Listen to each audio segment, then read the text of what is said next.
नमो भगवते वासुदेवाय नमः। भगवान श्री कृष्ण की कृपा आप और आपके परिवार पर सदा सर्वदा बनी रहे। आज की वीडियो में आप सुनेंगे माघ मास महात्म्य का अध्याय 4।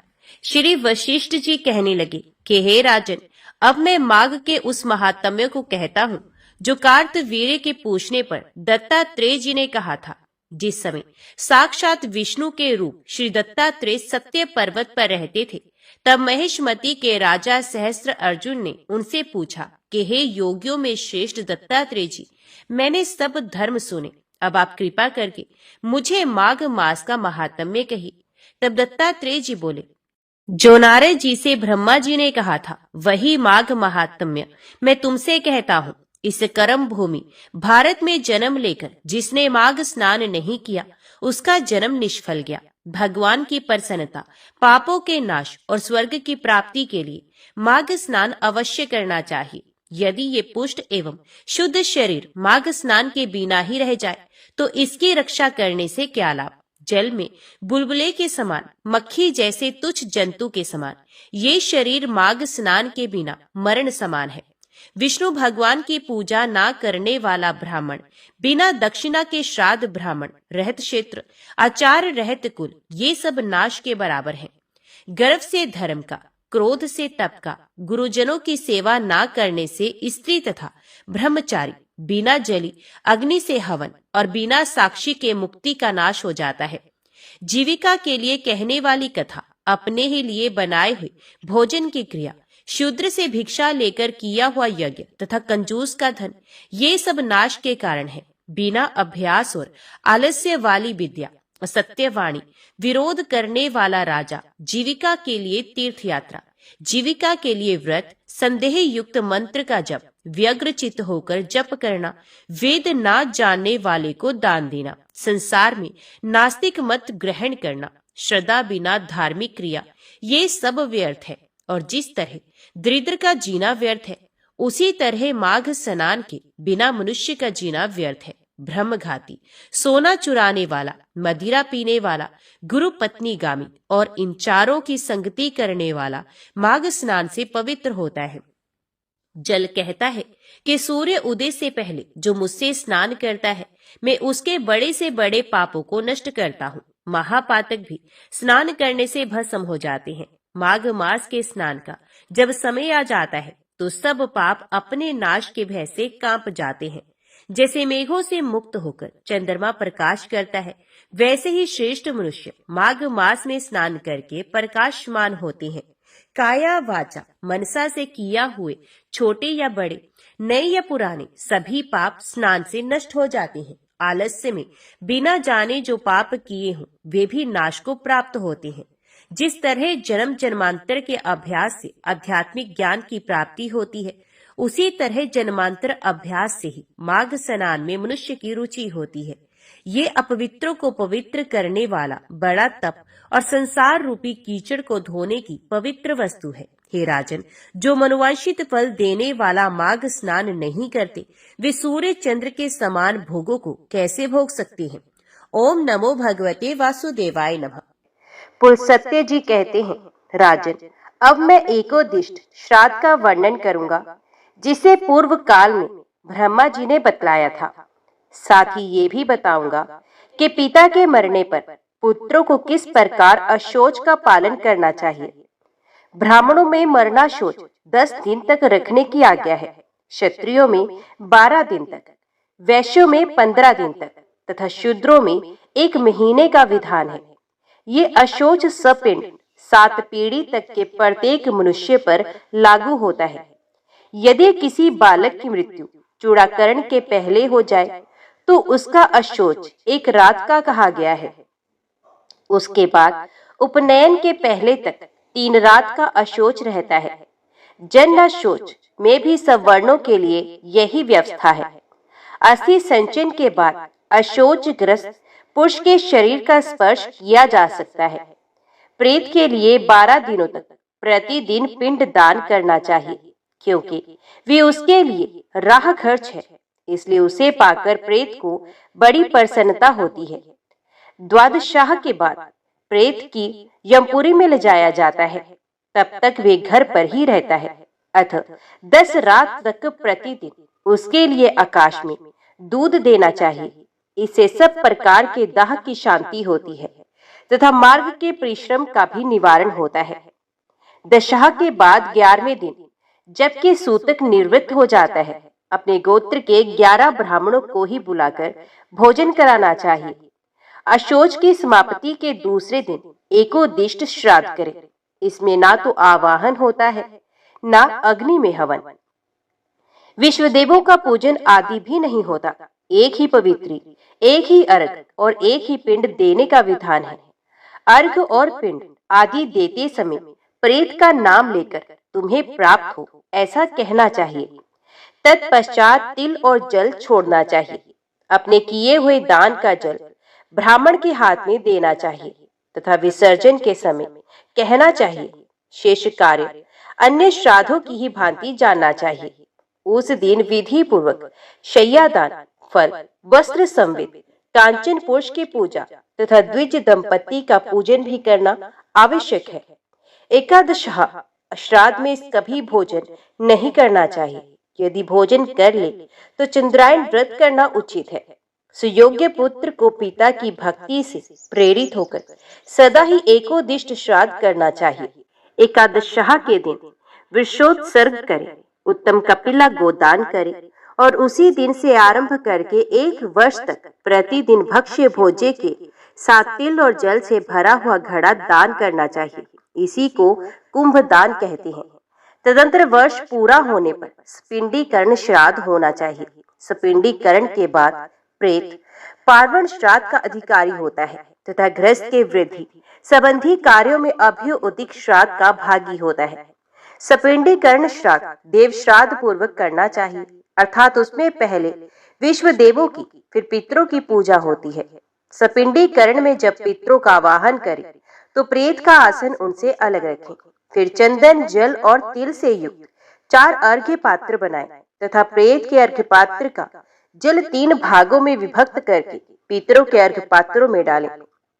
इसी प्रकार पिंड दान करने वाला पुरुष 4 पिंड बनाकर 2 मंत्रों के द्वारा प्रेत के पिंड को 3 भागों में विभक्त कर और एक भाग को पितरों के 3 पिंडों में मिला दे। इसी विधि से पहले अर्घ्य को फिर पिंडों को संकल्प पूर्वक समर्पित करे। तदंतर वे चतुर्थ व्यक्ति अर्थात प्रेत पितरों की श्रेणी में सम्मिलित हो जाता है और अग्निश्वाद आदि पितरों के बीच में बैठकर उत्तम अमृत का उपभोग करता है। इसलिए सपिंडीकरण श्राद्ध के बाद उस प्रेत को पृथक कुछ नहीं दिया जाता, पितरों में ही उसका भाग भी देना चाहिए तथा उन्हीं के पिंडों में स्थित होकर ये अपना भाग ग्रहण करता है। तब से लेकर जब जब संक्रांति और ग्रहण आदि पर्व आए तब तब 3 पिंडों का ही श्राद्ध करना चाहिए। केवल मृत्यु तिथि को केवल उसी के लिए एकोदिष्ट श्राद्ध करना उचित है। पिता के स्याह के दिन जो एकोदिष्ट नहीं करता वे सदा के लिए पिता का हत्यारा और भाई का विनाश करने वाला माना जाता है। स्याह तिथि को एकोदिष्ट ना करके पार्वण श्राद्ध करने वाला मनुष्य नरकगामी होता है। मृत व्यक्ति को जिस प्रकार प्रेत योनि से छुटकारा मिले और उसे स्वर्ग आदि उत्तम लोकों की प्राप्ति हो, इसके लिए विधि पूर्वक आम श्राद्ध करना चाहिए। कच्चे अन्न से ही अग्नोकरण की क्रिया करे और उसी से पिंड भी दे। पहले या तीसरे महीने में भी जब मृत व्यक्ति का पिता आदि 3 पुरुषों के साथ सपिंडीकरण हो जाता है तब प्रेत के बंधन से उसकी मुक्ति हो जाती है। मुक्त होने पर उससे लेकर 3 पीढ़ी तक के पितृ सपिंड कहलाते हैं तथा चौथा सपिंड की श्रेणी से निकलकर लिप भागी हो जाता है। कुश में हाथ पोंछने से जो अंश प्राप्त होता है वही उसके उपभोग में आता है। पिता, पितामह और परपितामह ये 3 पिंड भागी होते हैं और इनसे ऊपर चतुर्थ व्यक्ति अर्थात वृद्ध परपितामह से लेकर 3 पीढ़ी तक के पूर्वज लेप भाग भोजी माने जाते हैं। इनमें 7वां है स्वयं पिंड देने वाला पुरुष। यही 7 पुरुष सपिंड कहलाते हैं। भीष्म जी ने पूछा, ब्राह्मण हव्य और कव्य का दान मनुष्यों को किस प्रकार करना चाहिए? पितृलोक में उन्हें कौन ग्रहण करते हैं? यदि इस मृत्यु लोक में ब्राह्मण श्राद्ध के अन्न को खा जाते हैं अथवा अग्नि में उसका हवन कर दिया जाता है, तो शुभ और अशुभ योनियों में पड़े हुए प्रेत उस अन्न को कैसे खाते हैं, उन्हें वे किस प्रकार मिल पाता है। पुलसत्य जी बोले, राजन, पिता वसु के, पिता महारुद्र के तथा परपिता महाआदित्य के स्वरूप है। ऐसी वेद की श्रुति है। पितरों के नाम और गोत्र ही उनके पास हव्य और कव्य पहुंचाने वाले हैं। मंत्र की शक्ति तथा हृदय की भक्ति से श्राद्ध का सार भाग पितरों को प्राप्त होता है। अग्नि, श्राद्ध आदि दिव्य पितर पिता पितामह आदि के अधिपति हैं। वे ही उनके पास श्राद्ध का अन्न पहुंचाने की व्यवस्था करते हैं। पितरों में से जो लोग कहीं जन्म ग्रहण कर लेते हैं, उनके भी कुछ न कुछ नाम, गोत्र तथा देश आदि तो होते ही हैं। दिव्य पितरों को उनका ज्ञान होता है और वे उसी पते पर सभी वस्तुएं पहुंचा देते हैं। अतः ये भेंट पूजा आदि के रूप में दिया हुआ सब सामान प्राणियों के पास पहुंचकर उन्हें तृप्त करता है। यदि शुभ कर्मों के योग से पिता और माता दिव्य योनि को प्राप्त हुए हों, तो श्राद्ध में दिया हुआ अन्न अमृत होकर उस अवस्था में भी उन्हें प्राप्त होता है। वही दैत्य योनि में भोग रूप से, पशु योनि में तृण रूप से, सर्प योनि में वायु रूप से तथा यक्ष योनि में पान रूप से उपस्थित होता है। इसी प्रकार यदि माता पिता मनुष्य योनि में हो, तो इन्हें अन्न पान आदि अनेक रूपों में श्रद्धा अन्न की प्राप्ति होती है। ये श्राद्ध कर्म पुष्प कहा गया है। इसका फल है ब्रह्म की प्राप्ति। राजन, श्राद्ध से प्रसन्न हुए पितृ आयु, पुत्र, धन, विद्या, राज्य, लौकिक सुख, स्वर्ग तथा मोक्ष भी प्रदान करते हैं। भीष्म जी ने पूछा, ब्राह्मण, श्राद्ध करता पुरुष दिन के किस भाग में श्राद्ध का अनुष्ठान करे तथा किन तीर्थों में किया हुआ श्राद्ध अधिक फल देने वाला होता है। पुलसत्य जी बोले, राजन, पुष्कर नाम का तीर्थ सब तीर्थों में श्रेष्ठतम माना गया है। वहाँ किया हुआ दान, श्राद्ध, होम और जप निश्चय ही अक्षय फल प्रदान करने वाला है। वे तीर्थ पितरों और ऋषियों को सदा ही परम प्रिय है। इसके सिवा नंदा, ललिता, मायापुरी, हरिद्वार भी पुष्कर के ही समान उत्तम तीर्थ हैं। मित्रपद और केदार तीर्थ भी श्रेष्ठ हैं। गंगा सागर नामक तीर्थ को परम शुभदायक और सर्व तीर्थ में बताया जाता है। ब्रह्मसर तीर्थ और सतलुज नदी का जल भी शुभ है। नैमिषारण्य नामक तीर्थ तो सब तीर्थों का फल देने वाला है। वहाँ गोमती में गंगा का सनातन स्रोत प्रकट हुआ है। नैमिषारण्य में भगवान यज्ञ वरहा और देवादिदेव शूलपाणी विराजते हैं। जहाँ सोने का दान दिया जाता है, वहाँ महादेव जी की 18 भुजा वाली मूर्ति है। पूर्व काल में जहाँ धर्मचक्र की नेमी जीर्ण शीर्ण होकर गिरी थी, वही स्थान नैमिषारण्य के नाम से प्रसिद्ध हुआ। वहाँ सब तीर्थों का निवास है। जो वहाँ जाकर देवादिदेव वरहा का दर्शन करता है, वे धर्मात्मा पुरुष भगवान श्री नारायण के धाम में जाता है। कोकामुख नामक क्षेत्र भी एक प्रधान तीर्थ है। ये इंद्र लोक का मार्ग है। यहाँ भी ब्रह्मा जी के पितृ तीर्थ का दर्शन होता है। वहाँ भगवान ब्रह्मा जी पुष्करारण्य में विराजमान है। ब्रह्मा जी का दर्शन अत्यंत उत्तम एवं मोक्ष रूप फल प्रदान करने वाला है। कृत नामक महान पुण्य में तीर्थ सब पापों का नाशक है। वहाँ आदि पुरुष नरसिंह स्वरूप भगवान जनार्दन स्वयं ही स्थित है। इक्षुमती नामक तीर्थ पितरों को सदा प्रिय है। गंगा और यमुना के संगम प्रयाग में भी पितृ सदा संतुष्ट रहते हैं। कुरुक्षेत्र अत्यंत पुण्यमय तीर्थ है। वहाँ का पितृ तीर्थ संपूर्ण अभीष्ट फलों को देने वाला है। राजन, नीलकंठ नाम से विख्यात तीर्थ भी पितरों का तीर्थ है।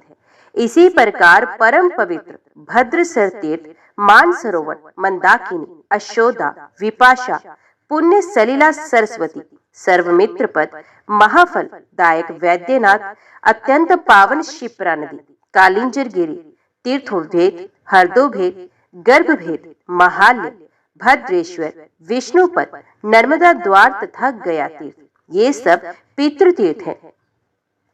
महर्षियों का कथन है कि इन तीर्थों में पिंडदान करने से समान फल की प्राप्ति होती है। ये स्मरण करने मात्र से लोगों के सारे पाप हर लेते हैं। फिर जो इनमें पिंडदान करते हैं, उनकी तो बात ही क्या है। ओंकार तीर्थ, कावेरी नदी, कपिला का जल, चंडवेगा नदी में मिली हुई नदियों के संगम तथा अमरकंटक, ये सब पितृ तीर्थ है। अमरकंटक में किए हुए स्नान आदि पुण्य कार्य कुरुक्षेत्र की अपेक्षा 10 गुना उत्तम फल देने वाले हैं। विख्यात शुक्ल तीर्थ एवं उत्तम सोमेश्वर तीर्थ अत्यंत पवित्र और संपूर्ण व्याधियों को हरने वाले हैं। वहां श्राद्ध करने, दान देने तथा होम, स्वाध्याय, जप और निवास करने से अन्य तीर्थों की अपेक्षा कोटि गुना अधिक फल होता है।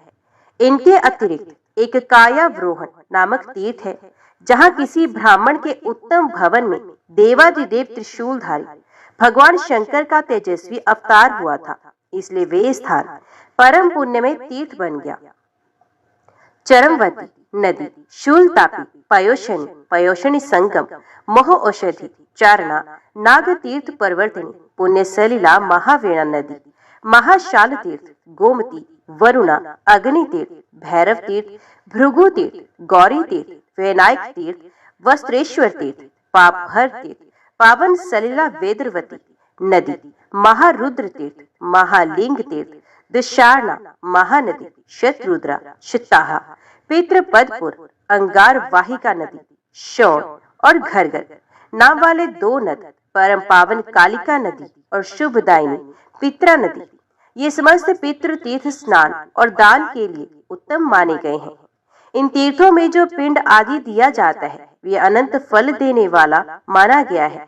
शतवटा नदी, ज्वाला, शरद्वती नदी, श्री कृष्ण तीर्थ, द्वारकापुरी, उत्कर्ष सरस्वती, मालवती नदी, गिरकर्णिका, दक्षिण समुद्र के तट पर विद्यमान भूतपाप तीर्थ, गोकर्ण तीर्थ, गजकर्ण तीर्थ, परम उत्तम चक्र नदी, श्रीशैल, शाक तीर्थ, नारसिंह तीर्थ, महेंद्र पर्वत तथा पावन सलिला महानदी।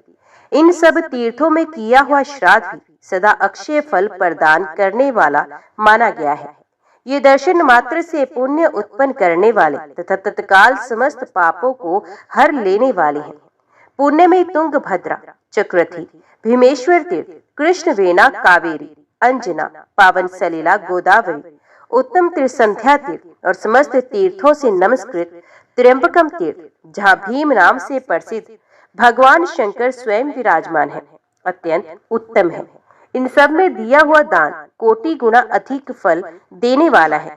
इनके स्मरण करने मात्र से पापों के सैकड़ों टुकड़े हो जाते हैं।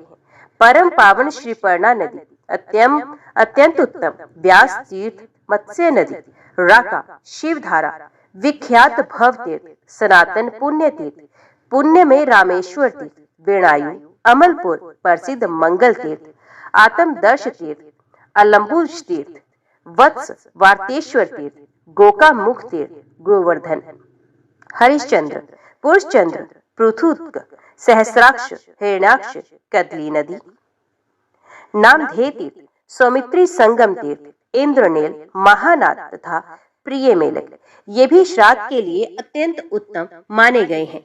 इनमें संपूर्ण देवताओं का निवास बताया जाता है। इन सब में दिया हुआ दान कोटि गुना अधिक फल देने वाला होता है। पावन नदी बाहुदा, शुभकारी, सिद्धवट, पाशुपत तीर्थ, पर्यटिका नदी, इन सब में किया हुआ श्राद्ध भी 100 करोड़ गुना फल देता है। इसी प्रकार पंच तीर्थ और गोदावरी नदी भी पवित्र तीर्थ है। गोदावरी दक्षिण वाहिनी नदी है, उसके तट पर हजारों शिवलिंग हैं। वहीं चामदग्नि तीर्थ और उत्तम मेदायन तीर्थ है, जहाँ गोदावरी नदी प्रतीक के भय से सदा प्रवाहित होती रहती है। इसके सिवा हव्य कव्य नाम का तीर्थ भी है। वहाँ किए हुए श्राद्ध, होम और दान 100 करोड़ गुना अधिक फल देने वाले होते हैं। सहस्रलिंग और राघवेश्वर नामक तीर्थ का महात्म्य भी ऐसा ही है। वहाँ किया हुआ श्राद्ध अनंत गुना फल देता है। शालिग्राम तीर्थ, प्रसिद्ध शौनपात तीर्थ, वैश्वानर तीर्थ, सारस्वत तीर्थ, स्वामी तीर्थ, मलंद्रा नदी, पुण्य सलिला कोशिकी, चंद्रका, विदर्भा, वेगा, कावेरी, उत्तरांगा और जालंधर गिरी, इन तीर्थों में किया हुआ श्राद्ध अक्षय हो जाता है। लोहदंड तीर्थ, चित्रकूट, सभी स्थानों में गंगा नदी के दिव्य एवं कल्याणमय तट, कुब्जा मर्ग, उर्वशी पुलिन, संसार मोचन और ऋण मोचन तीर्थ, इनमें किया हुआ श्राद्ध अनंत हो जाता है। अट्टाहस तीर्थ, गौतमेश्वर तीर्थ, वशिष्ठ तीर्थ, भार तीर्थ, ब्रह्मव्रत, कोशाव्रत, हंस तीर्थ, प्रसिद्ध पिंडारक तीर्थ, शंखोधार तीर्थ, भांडेश्वर तीर्थ, बिल्वगत तीर्थ, नील पर्वत सब तीर्थों का राजाधिराज बद्री तीर्थ, वसुधा तीर्थ, राम तीर्थ, जयंती, विजय तथा शुक्र तीर्थ। इनमें पिंडदान करने वाले पुरुष परम पद को प्राप्त होते हैं। मात्र ग्रह तीर्थ, करवीरपुर तथा सब तीर्थों का स्वामी सप्त गोदावरी नामक तीर्थ भी अत्यंत पावन है। जिन्हें अनंत फल प्राप्त करने की इच्छा हो, उन पुरुषों को इन तीर्थों में पिंड दान करना चाहिए। मगध देश में गया नाम की पुरी तथा राजगृह नामक वन पावन तीर्थ है। वहीं च्यवन मुनि का आश्रम, पुनपुन नदी और विश्याराधन तीर्थ है। ये सभी पुण्यमय स्थान है। राजेंद्र, लोगों में ये किंवदंती प्रचलित है कि एक समय सब मनुष्य यही कहते हुए तीर्थों और मंदिरों में आए थे कि क्या हमारे कुल में कोई ऐसा पुत्र उत्पन्न होगा जो गया की यात्रा करेगा। जो वहां जाएगा वे 7 पीढ़ी तक के पूर्वजों को और 7 पीढ़ी तक की होने वाली संतानों को तार देगा। मातामह आदि के संबंध में भी ये सनातन श्रुति चिरकाल से प्रसिद्ध है। वे कहते हैं कि हमारे वंश में एक भी ऐसा पुत्र होगा जो अपने पितरों की हड्डियों को ले जाकर गंगा में डाले, 7-8 टीलों से भी जलांजलि दे तथा पुष्करान्य, नैमिषारण्य और धर्मान्य में पहुंचकर भक्ति पूर्वक श्राद्ध एवं पिंडदान करे। गया क्षेत्र के भीतर जो धर्म पृष्ठ, ब्रह्मसर तथा गया शेष वट नामक तीर्थों में पितरों को पिंडदान किया जाता है, वे अक्षय होता है। जो घर पर श्राद्ध करके गया तीर्थ की यात्रा करता है, वे मार्ग में पैर रखते ही नरक में पड़े हुए पितरों को तुरंत स्वर्ग में पहुंचा देता है। उसके कुल में कोई प्रेत नहीं होता। गया में पिंडदान के प्रभाव से प्रेतत्व से छुटकारा मिल जाता है। गया में एक मुनि थे जो अपने दोनों हाथों के अग्रभाग में भरा हुआ ताम्र पात्र लेकर आमों की जड़ में पानी देते थे। इसमें आमों की सिंचाई भी होती थी और उनके पितर भी तृप्त होते थे। इस प्रकार एक ही क्रिया 2 प्रयोजनों को सिद्ध करने वाली हुई। गया में पिंडदान से बढ़कर दूसरा कोई दान नहीं, क्योंकि वहां एक ही पिंड देने से पितृ तृप्त होकर मोक्ष को प्राप्त होते हैं। कोई मुनीश्वर अन्नदान को श्रेष्ठ बताते हैं और कोई वस्त्र दान को उत्तम कहते हैं। वस्तुत गया के उत्तम तीर्थों में मनुष्य जो कुछ भी दान करते हैं वे धर्म का हेतु और श्रेष्ठ कहा गया है। ये तीर्थों का संग्रह मैंने संक्षेप में बताया है। विस्तार से तो इसे बृहस्पति जी भी नहीं कह सकते, फिर मनुष्य की तो बात ही क्या। सत्य तीर्थ है, दया तीर्थ है और इंद्रियों का निग्रह भी तीर्थ है। मनोनिग्रह को भी तीर्थ कहा गया है। सवेरे 3 मुहूर्त तक प्रातः काल रहता है, उसके बाद 3 मुहूर्त तक का समय संगम कहलाता है। तत्पश्चात 3 मुहूर्त तक मध्याह्न होता है, उसके बाद उतने ही समय तक अपराह्न रहता है, फिर 3 मुहूर्त तक साहन्य होता है। साहन्य काल में श्राद्ध नहीं करना चाहिए, क्योंकि वे राक्षसी वेला है, अतः सभी कर्मों के लिए निंदित है। दिन के 15 मुहूर्त बताए गए हैं, उनमें 8वां मुहूर्त जो दोपहर के बाद पड़ता है कुतुब कहलाता है। उस समय से धीरे धीरे सूर्य का ताप मंद पड़ता है, वे अनंत फल देने वाला काल है। उसी में श्राद्ध का आरंभ उत्तम माना जाता है। खड़ग पात्र, कुतप, नेपाल देशीय, कंबल, स्वर्ण, कुश, तिल, गो अथवा 8वां दोहित्र, ये कुत्सित अर्थात पाप को संताप देने वाले हैं, इसलिए इन 8 को कुतुब कहते हैं। कुतुब मुहूर्त के बाद 4 मुहूर्त तक अर्थात कुल 5 मुहूर्त स्वधावाचन श्राद्ध के लिए उत्तम काल है। कुश और काले तिल भगवान श्री विष्णु के शरीर से उत्पन्न हुए हैं। मनीषी पुरुषों ने श्राद्ध का लक्षण और काल इसी प्रकार बताया है। तीर्थवासियों को तीर्थ के जल में प्रवेश करके पितरों के लिए तिल और जल की अंजलि देनी चाहिए। एक हाथ में कुश लेकर घर में श्राद्ध करना चाहिए। ये तीर्थ श्राद्ध का विवरण पुण्यदायक, पवित्र, आयु बढ़ाने वाला तथा समस्त पापों का निवारण करने वाला है। इसे स्वयं ब्रह्मा जी ने अपने श्रीमुख से कहा है। तीर्थवासियों को श्राद्ध के समय इस अध्याय का पाठ करना चाहिए। ये सब पापों की शांति का साधन और दरिद्रता का नाशक है। भीष्म जी ने पूछा, समस्त शास्त्रों के ज्ञाता पुलसत्य जी, चंद्रवंश की उत्पत्ति कैसे हुई? उस वंश में कौन कौन से राजा अपनी कीर्ति का विस्तार करने वाले हुए? पुलसत्य जी ने कहा, राजन, पूर्व काल में ब्रह्मा जी ने महर्षि अत्रि को सृष्टि के लिए आज्ञा दी। तब उन्होंने सृष्टि की शक्ति प्राप्त करने के लिए अनुत्तर नाम का तप किया। वे अपने मन और इंद्रियों के संयम में तत्पर होकर परमा आनंदमय ब्रह्म का चिंतन करने लगे। एक दिन महर्षि के नेत्रों से कुछ जल की बूंदें टपकने लगी, जो अपने प्रकाश से संपूर्ण चराचर जगत को प्रकाशित कर रही थी। दिशाओं की अधिष्ठात्री देवियां ने स्त्री रूप में आकर पुत्र पाने की इच्छा से उस जल को ग्रहण कर लिया। उनके उदर में वे जल गर्भ रूप से स्थित हुआ। दिशाएं उसे धारण करने में असमर्थ हो गई, अतः उन्होंने उस गर्भ को त्याग दिया। तब ब्रह्मा जी ने उनके छोड़े हुए गर्भ को एकत्रित करके उसे एक तरुण पुरुष के रूप में प्रकट किया, जो सब प्रकार के आयुधों को धारण करने वाला था। फिर वे उस तरुण पुरुष को देव शक्ति संपन्न सहस्र नामक रथ पर बिठाकर अपने लोक में ले गए। तब ब्रह्म ऋषियों ने कहा, ये हमारे स्वामी हैं। तदंतर ऋषि, देवता, गंधर्व और अप्सराएं उनकी स्तुति करने लगी। उस समय उनका तेज बहुत बढ़ गया। उस तेज के विस्तार से इस पृथ्वी पर दिव्य औषधियां उत्पन्न हुई। इसी से चंद्रमा औषधियों के स्वामी हुए तथा द्विजों में भी उनकी गणना हुई। वे शुक्ल पक्ष में बढ़ते और कृष्ण पक्ष में सदा क्षीण होते रहते हैं।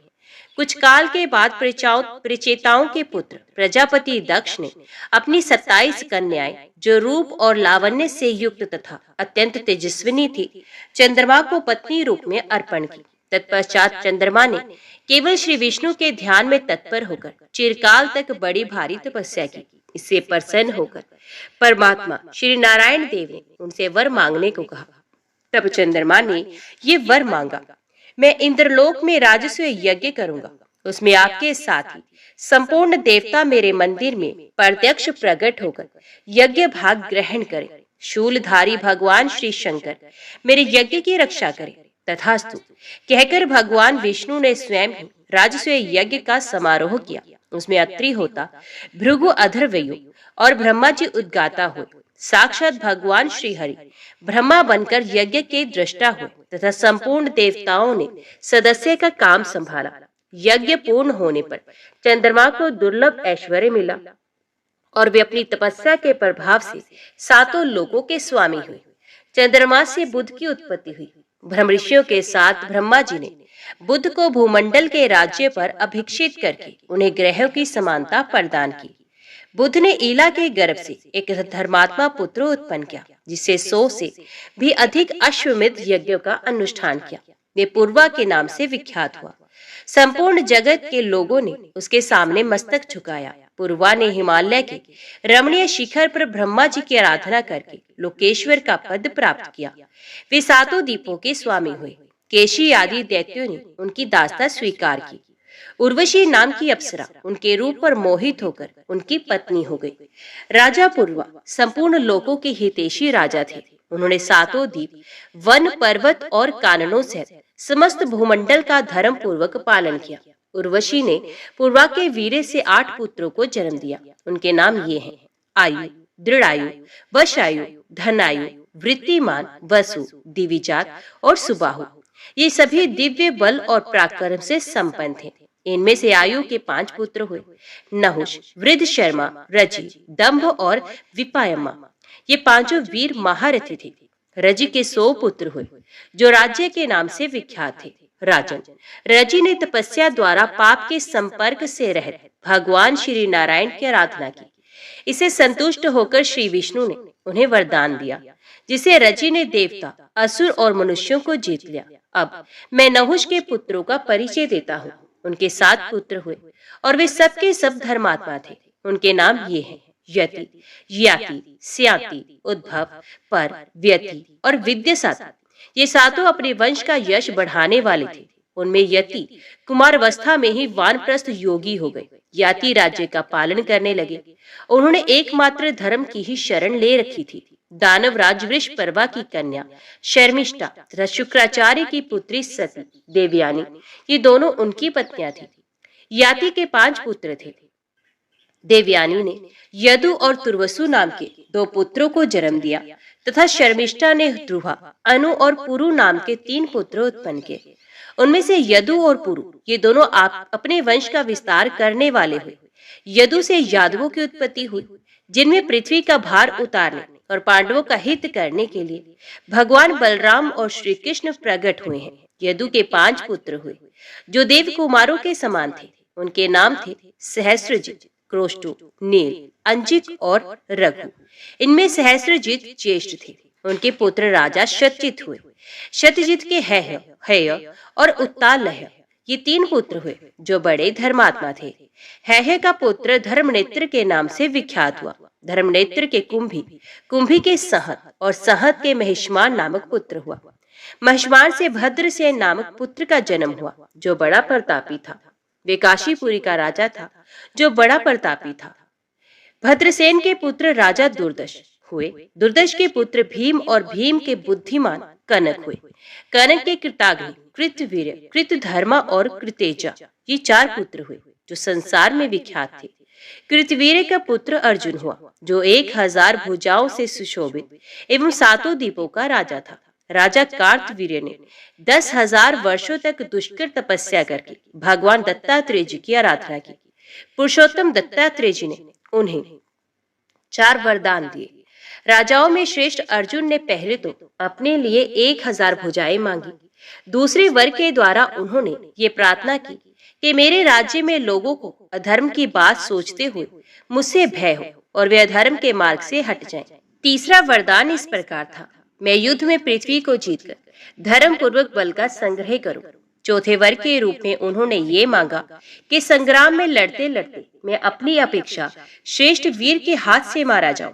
राजा अर्जुन ने 7 द्वीप और नगरों से युक्त तथा 7 समुद्रों से घिरी हुई इस सारी पृथ्वी को शास्त्र धर्म के अनुसार जीत लिया था। उस बुद्धिमान नरेश की इच्छा करते ही 1000 भुजाएं प्रकट हो जाती थी।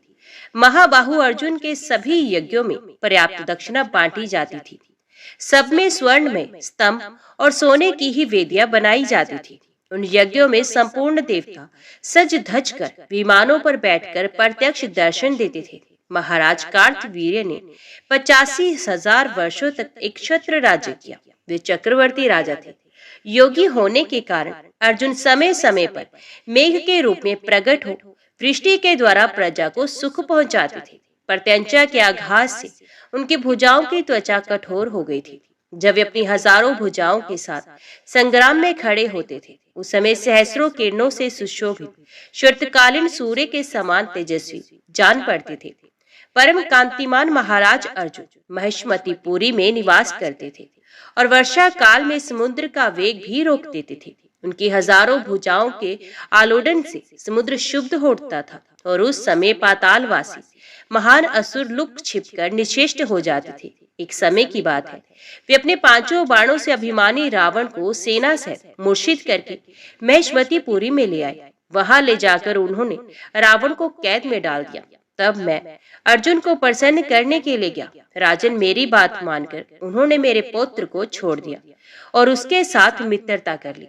किंतु विधाता का बल और पराक्रम अद्भुत है, जिसके प्रभाव से भृगु नंदन परशुराम जी ने राजा कार्तवीर्य की हजारों भुजाओं को सोने के तलवंत की भांति संग्राम में काट डाला।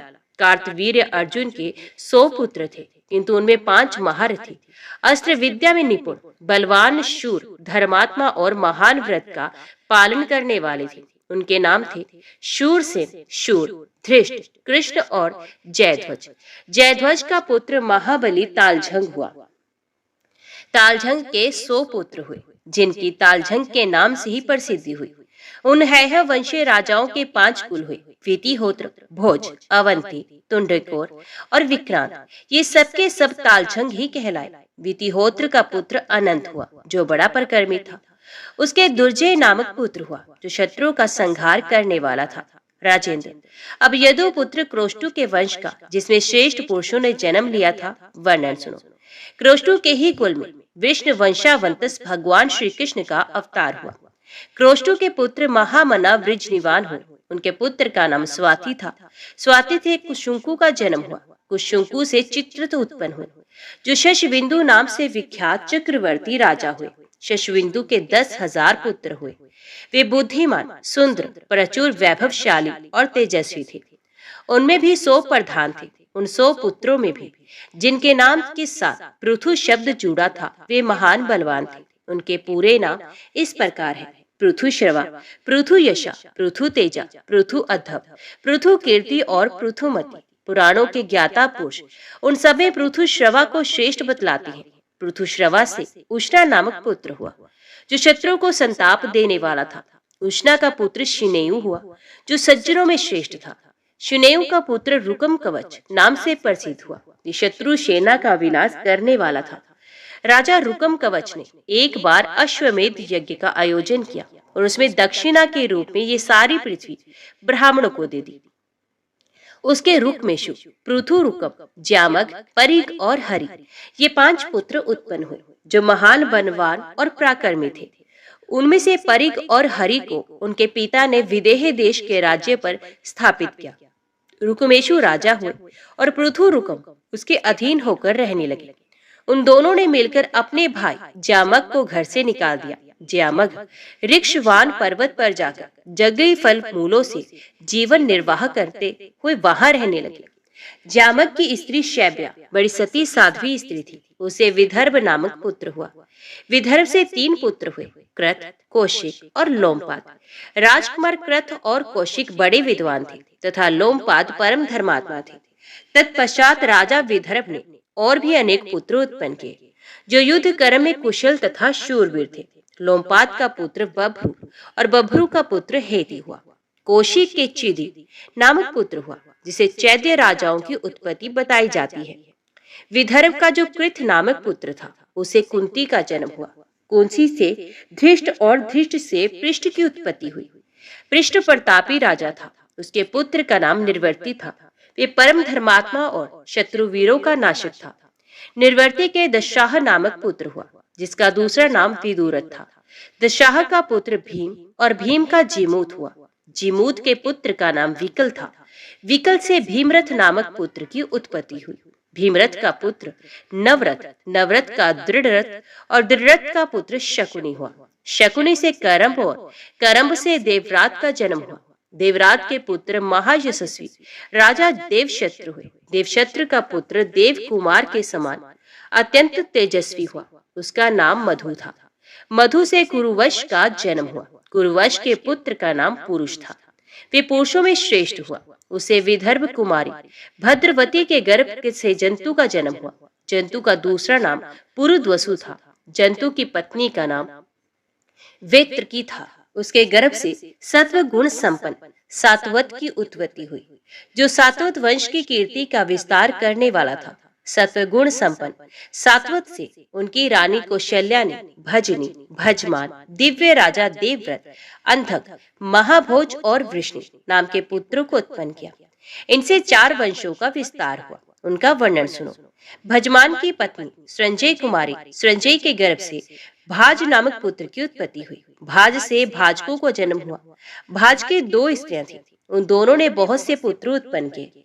उनके नाम है विनय, करुण और वृष्णि। इनमें वृष्णि शत्रु के नगरों पर विजय पाने वाले थे। भाज और उनके पुत्र सभी भाजक नाम से प्रसिद्ध हुए क्योंकि भाजमान से इनकी उत्पत्ति हुई थी। देवावृत से बभ्रू नामक पुत्र का जन्म हुआ जो सभी उत्तम गुणों से संपन्न था। पुराणों के ज्ञाता विद्वान पुरुष महात्मा देवाव्रत के गुणों का बखान करते हुए इस वंश के विषय में इस प्रकार अपना उद्गार प्रकट करते हैं। देवाव्रत देवताओं के समान है और बभ्रू समस्त मनुष्यों में श्रेष्ठ है। देवाव्रत और बभ्रू के उपदेश से 76,000 मनुष्य मोक्ष को प्राप्त हो चुके हैं। बभ्रू से बोझ का जन्म हुआ जो यज्ञ, दान और तपस्या में धीर, ब्राह्मण भक्त, उत्तम व्रतों का दृढ़ता पूर्वक पालन करने वाले, रूपवान तथा महातेजस्वी थे। शरकांत की कन्या मृतकावती भोज की पत्नी हुई। उसने भोज से कुकुर, भजमान, समीप और बलभ्रज ये 4 पुत्र उत्पन्न किए। कुकुर के पुत्र धृष्णु, धृष्णु के धृति, धृति के कपोत रोमा, कपोत रोमा के नैमित्ति, नैमित्ति के सुसुत और सुसुत के पुत्र नरी हुई। नरी बड़े विद्वान थे। उनका दूसरा नाम चंदनोदक दुदंभी बतलाया जाता है। उनसे अभिजीत और अभिजीत से पुनर्वसु नामक पुत्र उत्पन्न हुआ। शत्रु विजय पुनर्वसु से 2 संतान हुई, एक पुत्र और एक कन्या। पुत्र का नाम आहु और कन्या का आहुकी। भोजवंश में कोई असत्यवादी, तेजहीन, यज्ञ ना करने वाला, 1000 से कम दान करने वाला, अपवित्र और मूर्ख नहीं था। भोज से बढ़कर कोई हुआ ही नहीं। ये भोजवंश आहूत तक आकर समाप्त हो गया। आहूक ने अपनी बहन आहुकी का ब्याह अवंती देश में किया था। आहूक की एक पुत्री भी थी जिसने 2 पुत्र उत्पन्न किए। उनके नाम है देवक और उग्रसेन। वे दोनों देव कुमारों के समान तेजस्वी हैं। देवक के 4 पुत्र हुए जो देवताओं के समान सुंदर और वीर है। उनके नाम है देववान, उपदेव, सुदेव और देवरक्षक। उनके 7 बहनें थी जिनका विवाह देवक ने वसुदेव जी के साथ कर दिया। उन 7 के नाम इस प्रकार है: देवकी, शुद्रदेवा, यशोदा, श्रुतिश्रवा, श्रीदेवा, उपदेवा और सुरूपा। उग्रसेन के 9 पुत्र हुए। उनमें कंस सबसे बड़ा था। शेष के नाम इस प्रकार है: न्याग्रोध, सुनामा, कंक, शंकु, सुभु, राष्ट्रपाल, बद्धमुष्टि और सुमुष्टि। उनके 5 बहनें थी: कंसा, कंसवती, सुरभि, राष्ट्रपाली और कंका। ये सबकी सब बड़ी सुंदरी थी। इस प्रकार संतानों से उग्रसेन तक कुकुर वंश का भी वर्णन किया गया। भोज के दूसरे पुत्र भजमान के विदुरुत हुआ। वे रथियों में प्रधान था। उसके 2 पुत्र हुए, राजाधिदेव और शूर। राजाधिदेव के भी 2 पुत्र हुए, शोणाशव और श्वेतवाहन।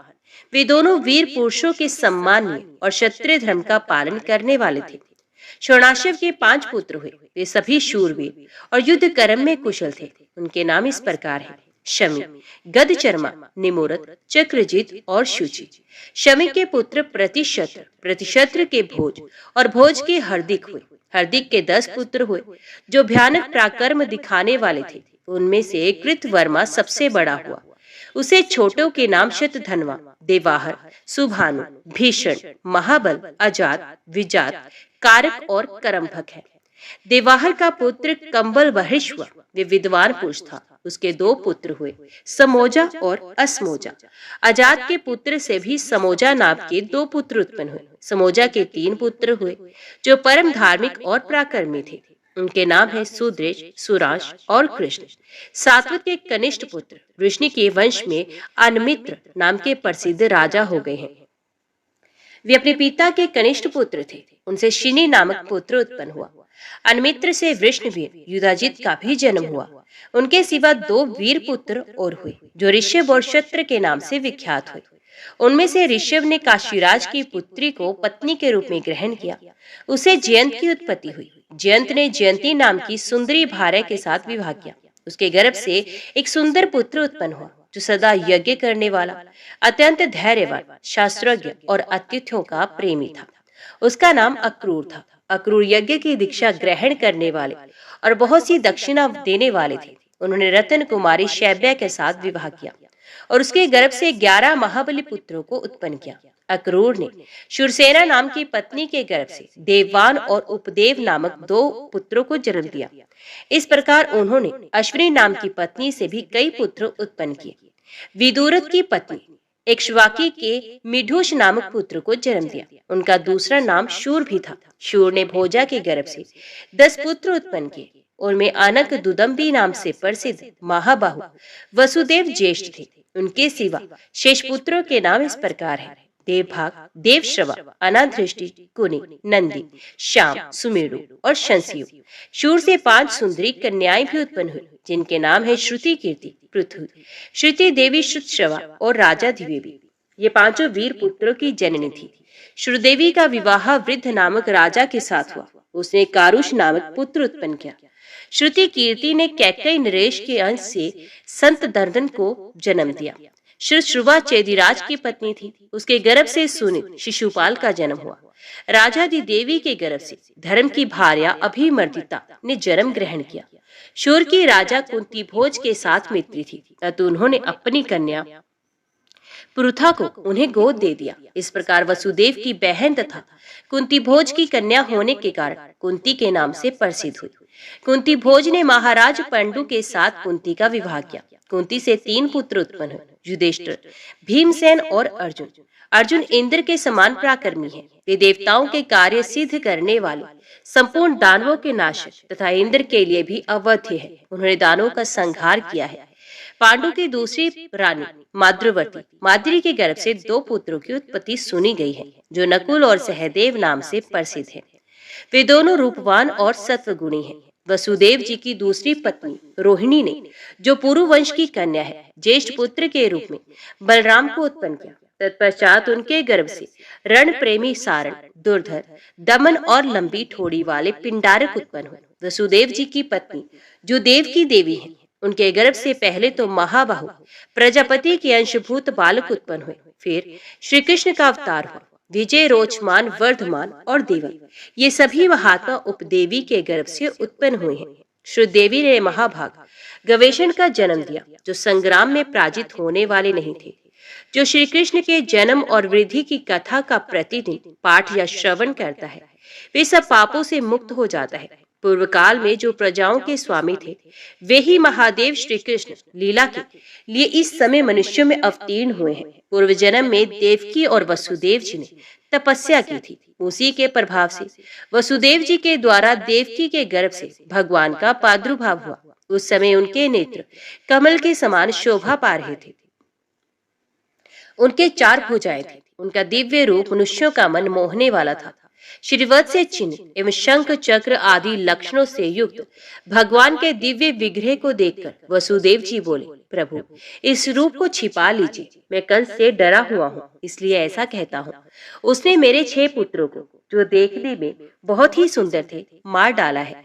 वसुदेव जी की बात सुनकर भगवान ने अपने दिव्य रूप को छिपा लिया। फिर भगवान की आज्ञा लेकर वसुदेव जी उन्हें नंद के घर ले गए। नंदगोप को देखकर बोले, आप इस बालक की रक्षा करें, क्योंकि इससे संपूर्ण यादवों का कल्याण होगा। देवी के या ये बालक जब तक कंस का वध नहीं करेगा, तब तक इस पृथ्वी पर भार बढ़ाने वाले अमंगल में उपद्रव होते रहेंगे। भूतल पर जितने दुष्ट राजा हैं, उन सबका ये संहार करेगा। ये बालक साक्षात भगवान है। ये भगवान कौरव पांडवों के युद्ध में संपूर्ण क्षत्रियों के एकत्रित होने पर अर्जुन के सारथी का काम करेंगे और पृथ्वी को क्षत्रियहीन करके उसका उपभोग एवं पालन करेंगे और अंत में समस्त यदुवंश को देवलोक में पहुंचाएंगे। भीष्म ने पूछा, ब्राह्मण, ये वसुदेव कौन थे? ये सिवनी देव की देवी कौन थी? तथा ये नंद गोप और उनकी पत्नी महाव्रता यशोदा कौन थी, जिसने बालक रूप में भगवान को जन्म दिया और जिसने उनका पालन पोषण किया? उन दोनों स्त्रियों का परिचय दीजिए। पुलसत्य जी बोले, राजन, पुरुष वसुदेव जी कश्यप है और उनकी प्रिया देवकी अदिति कही गई है। कश्यप ब्रह्मा जी के अंश है और अदिति पृथ्वी का। इसी प्रकार द्रोण नामक वसु ही नंदगोप के नाम से विख्यात हुए तथा उनकी पत्नी धरा यशोदा है। देवी देवकी ने पूर्व जन्म में अजन्मा परमेश्वर से जो कामना की थी, उसकी वे कामना महाबाहु श्री कृष्ण ने पूर्ण कर दी। यज्ञ अनुष्ठान बंद हो गया था, धर्म का उच्छेद हो रहा था। ऐसी अवस्था में धर्म की स्थापना और पापी असुरों का संहार करने के लिए भगवान श्री विष्णु वृष्णि कुल में प्रकट हुए हैं। रुक्मणी, सत्यभामा, नगनजित की पुत्री सत्या, सुमित्रा, शैब्या, गंधार राजकुमारी लक्ष्मणा, सुभीमना, मद्र राजकुमारी, कौशल्या और विरजा आदि 16,000 देवियां श्री कृष्ण की पत्नियां हैं। रुक्मणी ने 10 पुत्र उत्पन्न किए। वे सभी युद्ध कर्म में कुशल हैं। उनके नाम इस प्रकार हैं: महाबली, प्रद्युमन, रणशूर, चारुदेशन, सुचारु, चारुभद्र, सदशव, हर्षव, चारुगुप्त, चारुभद्र, चारुक और चारुहास। इनमें प्रद्युमन सबसे बड़े और चारुहास सबसे छोटे हैं। रुक्मणी ने एक कन्या को भी जन्म दिया, जिसका नाम चारुमती है। सत्यभामा से भानु, भीमरथ, शर्ण, रोहित, दीप्तिमान, ताम्रबंध और जलंधम, ये 7 पुत्र उत्पन्न हुए। इन 7 के एक छोटी बहन भी है। जामवती के पुत्र सांब हुए, जो बड़े ही सुंदर है। ये सौर शास्त्र के प्रणेता तथा प्रतिमा एवं मंदिर के निर्माता है। मित्रविंदा ने सुमित्र, चारुमित्र और मित्रविंद को जन्म दिया। मित्रबाहु और सुनीत आदि सत्या के पुत्र हैं। इस प्रकार श्री कृष्ण के हजारों पुत्र हुए। प्रद्युम्न के विदर्भ कुमारी रुक्मती के गर्भ से अनिरुद्ध नामक परम बुद्धिमान पुत्र उत्पन्न हुआ। अनिरुद्ध संग्राम में उत्साह पूर्वक युद्ध करने वाले वीर हैं। अनिरुद्ध से मृगकेतन का जन्म हुआ। राजा सुपार्श्व की पुत्री काम्या ने सांब से तरस्वी नामक पुत्र प्राप्त किया। प्रमुख वीर एवं महात्मा यादवों की संख्या 3,60,00,000 के लगभग है। वे सभी अत्यंत पराक्रमी और महाबली हैं। उन सबके देवताओं के अंश से उत्पत्ति हुई है। देवासुर संग्राम में जो महाबली असुर मारे गए थे, वे इस मनुष्य लोक में उत्पन्न होकर सबको कष्ट दे रहे थे। उन्हीं का संहार करने के लिए भगवान यदुकुल में अवतीर्ण हुए हैं। महात्मा यादवों के 101 कुल हैं। भगवान श्री कृष्ण ही उन सबके नेता और स्वामी हैं, तथा संपूर्ण यादव भी भगवान की आज्ञा के अधीन रहकर रिद्धि सिद्धि से संपन्न हो रहे हैं। ओम नमो भगवते वासुदेवाय नमः।